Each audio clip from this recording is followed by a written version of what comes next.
And so she's going to do some of that today, and then we'll go from there. So can we welcome up Kate Houk this morning? Thank you, Ryan. And I would actually like to steal his definition of a saint. That was beautiful. But I'm so glad I get to be with you again. It's always such a pleasure to get to be here. You would never know it, but I grew up as a child in the 90s.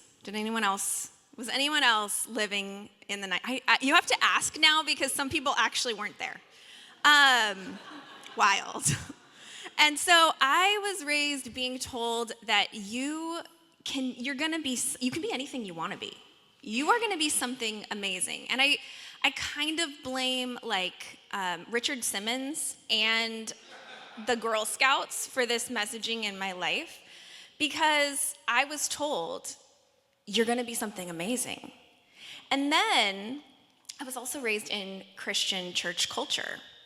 And we would read Jeremiah 29, "For I know the plans I have for you, says the Lord, plans to prosper you and not to harm you, plans to give you a hope and a future." And boy, oh boy, I was ready to prosper. I was ready for it. And I was like, I am either going to be president, a doctor, or an astronaut. And I was very open to the idea of being all three. Like, the title of Madame President Space Doctor, it felt right. I was here for it. But I grew up in the 90s with this mix of optimism and prosperity gospel. And around our church, there was, we had this thing called the Power Team. Anybody? Please tell me you remember the Power Team. If you know, you know. If you know, you know. So the Power Team was basically some American gladiator style bodybuilders who were juiced up for Jesus. They were ready. And they were ready to pump you up to do great things for God. And they would come in and they would break bricks with their forearms or their heads. Sometimes the bricks were actually on fire. Those were my favorite nights. Yes, he's nodding. He remembers 1,000%.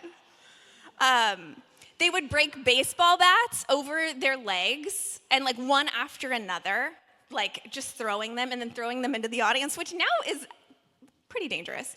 But to just fling a broken baseball bat, next time, guys, I'm going to start training. They would rip phone books in. I just love your nods. Your nods are giving me life. They would rip the phone books, and you knew you had hit peak elementary school when you were chosen to be one of the two children that they would put on either side of a rebar pipe and spin around, and you would hang on like this. And you were like, I've peaked, and now it's all downhill from there. So there was this message that we were once, these bodybuilders would come in and be like, we were once wayward, and now we are doing amazing things for Jesus.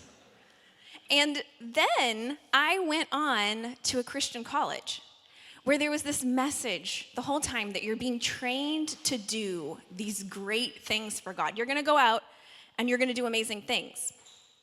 And then you graduate, and then life starts to happen, and you go, wait, where are all these amazing things I'm supposed to be doing for God?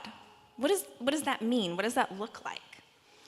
And life happens, and you get a career, and things get really normal.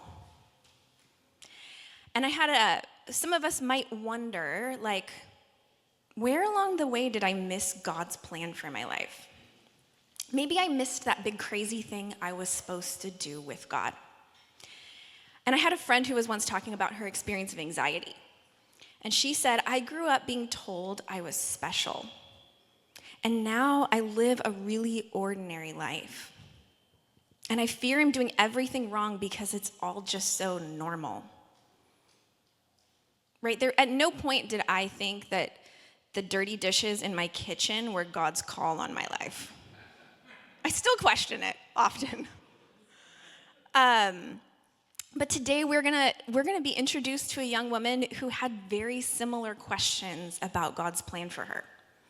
She really wanted to do great things for God. She really had this big vision and picture of how she wanted to impact the world for God. And during the course of her life, she lived in total obscurity. Only the people who lived with her knew who she was. And yet, she is considered by many to be one of the greatest saints to ever live. And her name is Saint Thérèse of Lisieux. And in the Catholic Church, she's affectionately known as the Little Flower. Thérèse was born in 1873 in France, and she was the youngest child of a large, devout Catholic family. Thérèse always had a desire to dedicate her life to Jesus. And at the age of 15, she left her home and she became a Carmelite. She went to a Carmelite monastery and became a nun. And she lived really simply and really modestly.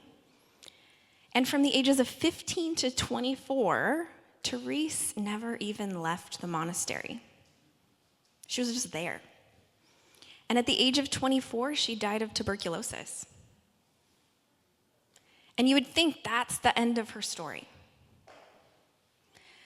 But she is considered to be one of the greatest saints to ever live. And even after her death, she's one of 4 women who were named doctors of the Catholic Church.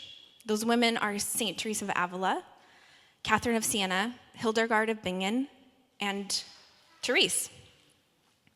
And we learn about Therese's life through her writings in Story of a Soul.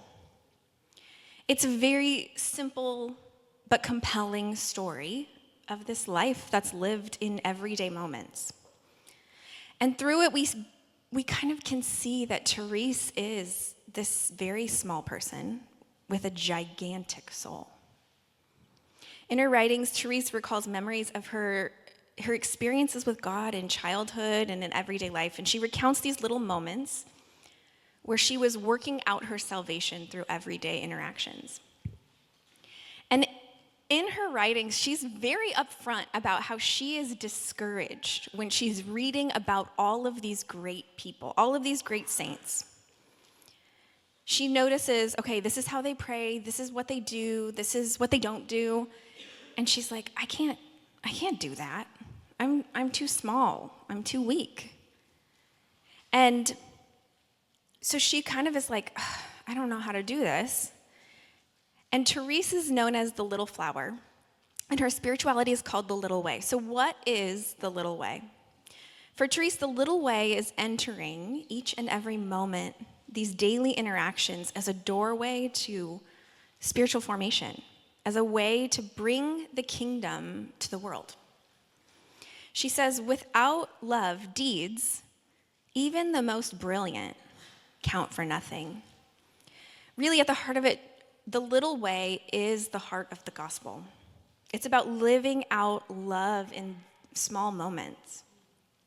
The moments when we think no one's looking, or no one would know otherwise, or no one would know, like, our hearts, right? There's moments where you're like, oh, ugly.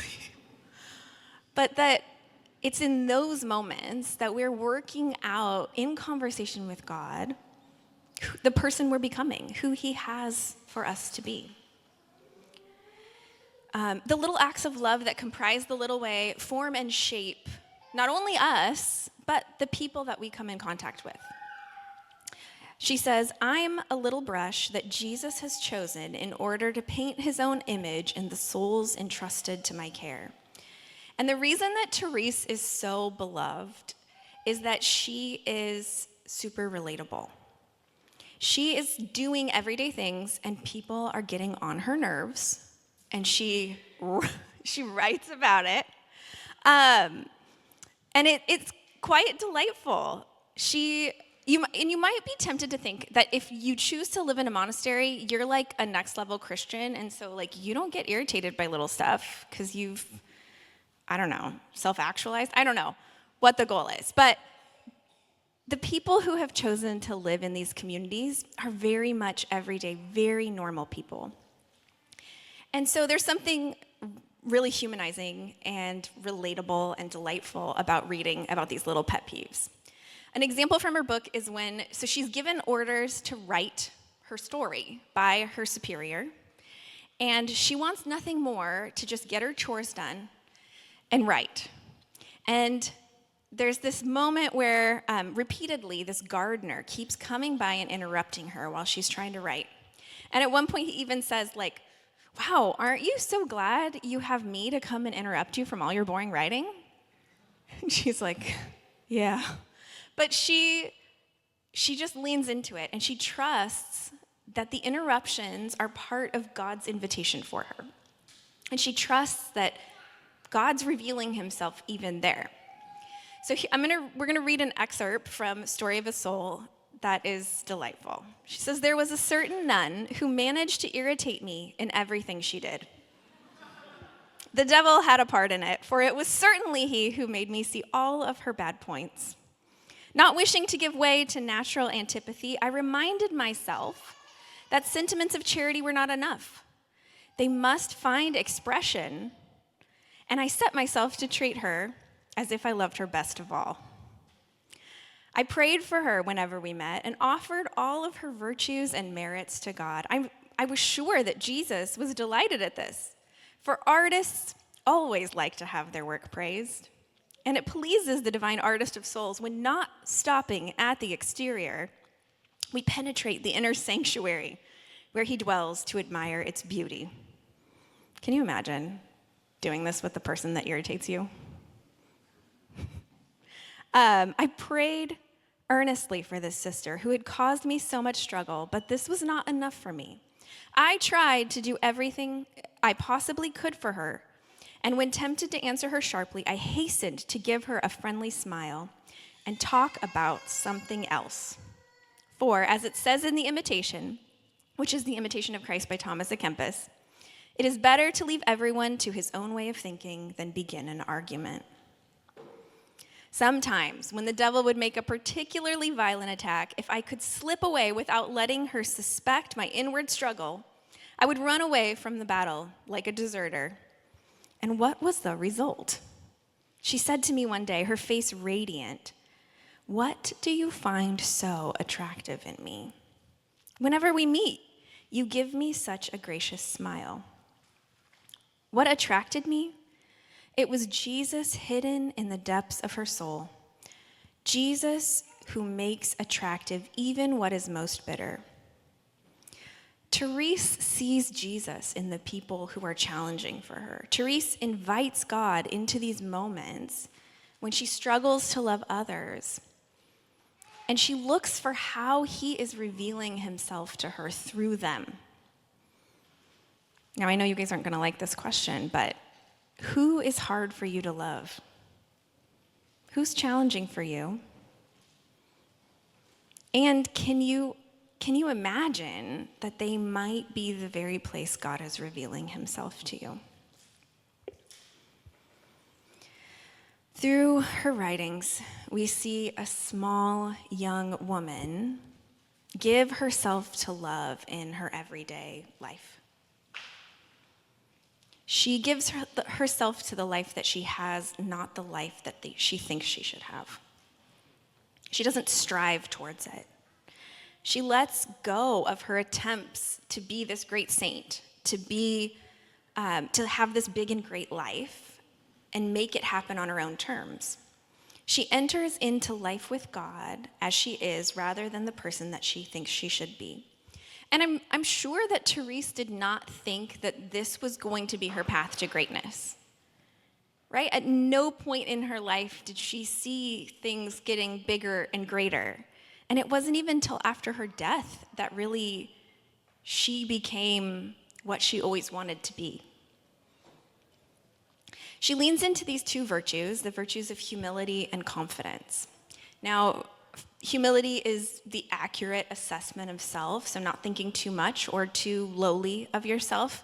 And for Thérèse, confidence is just trusting that God is going to provide. God is going to do what he says.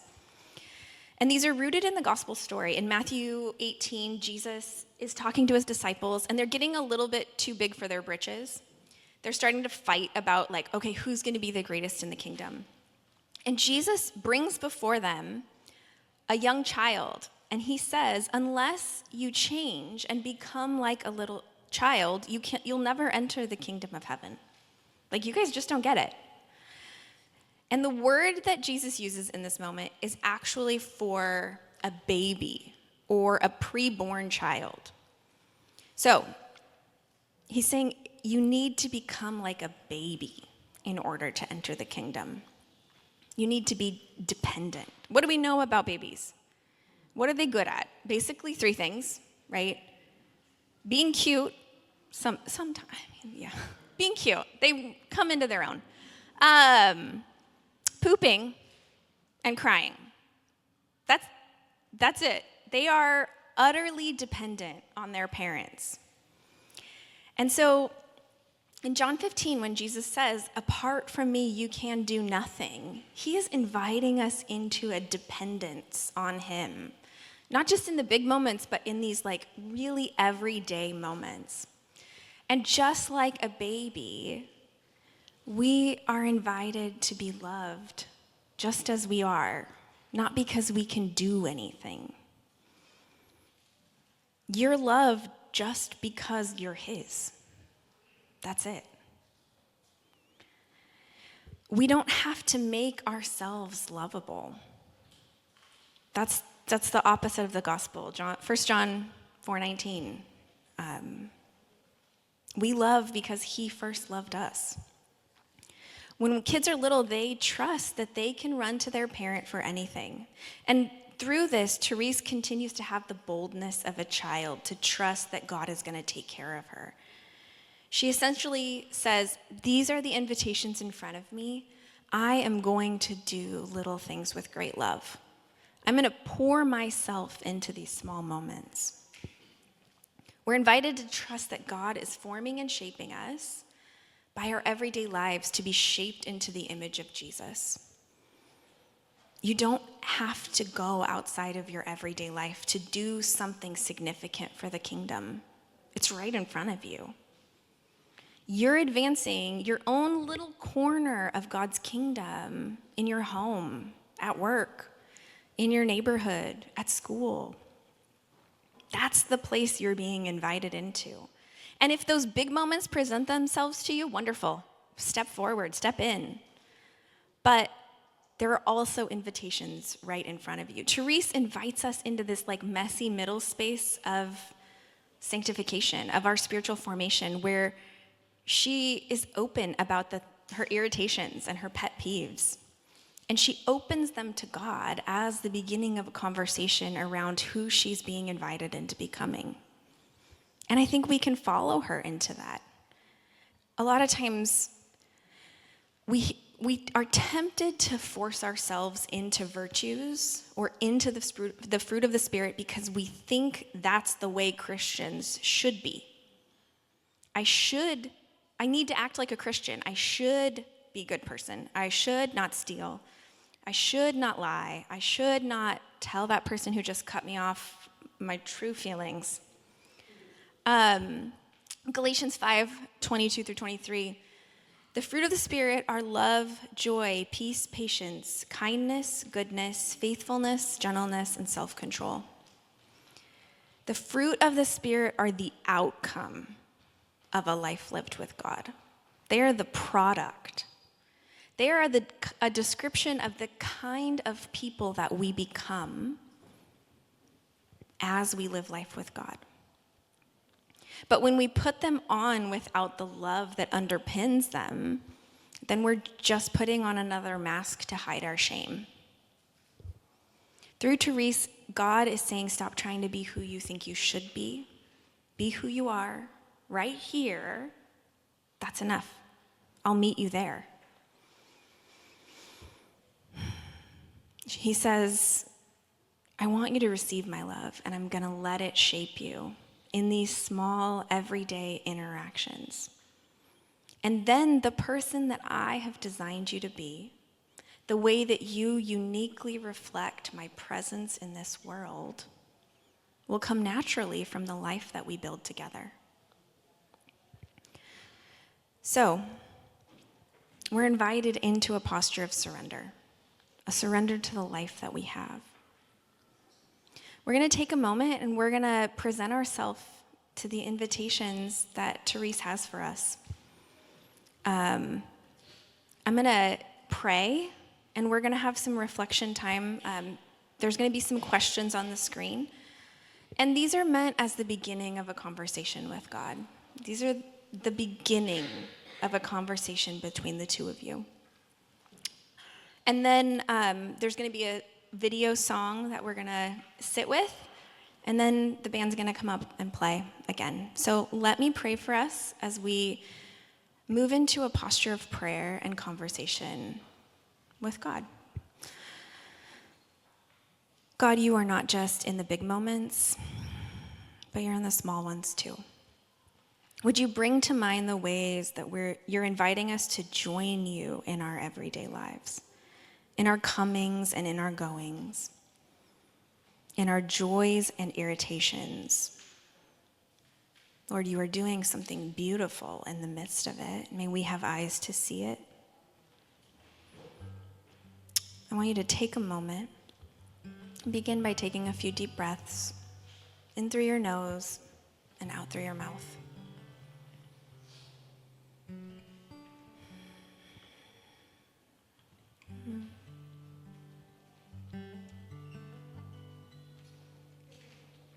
Consider with God, what messages did you receive around God's plan for your life?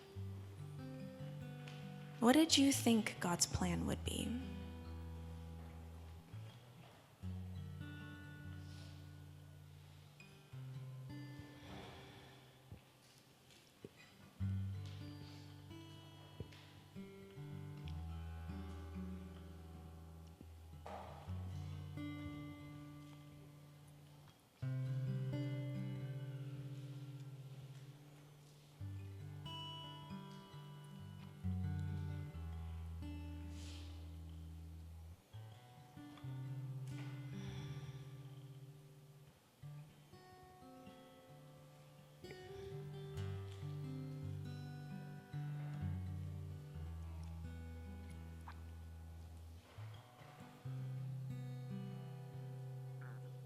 How is God inviting you to be shaped and formed by your everyday life? Where do you experience in yourself resistance or welcome to this idea?